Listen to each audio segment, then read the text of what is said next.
My biggest concern for the buyer is that they're not going to be able to afford representation, or really understanding that if all else fails, they are on the line for what they agree to in the buyer agent agreement. Silver lining is the Northwest MLS did institute a change in 2019 where sellers had the option of paying buyer commissions, and in most instances, the sellers did continue to pay. When it comes to the sellers, I am definitely seeing an increase coming in open houses.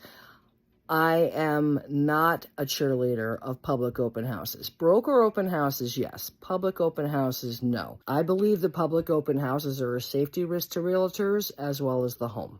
I don't want to have a bunch of randoms going through my client's home that may not even be in a position to buy. I've also always encouraged my seller clients to require me to get a pre-approval or proof of funds from buyers to give an appointment confirmation. With how things are rolling out, there are going to be a certain amount of buyers that are not going to want to sign buyer agreements and rather go to an open house to see a house. And knowing that, I want to be able to obviously have clients have their home be seen by as many buyers as possible, which means more open houses, which again, it's bittersweet.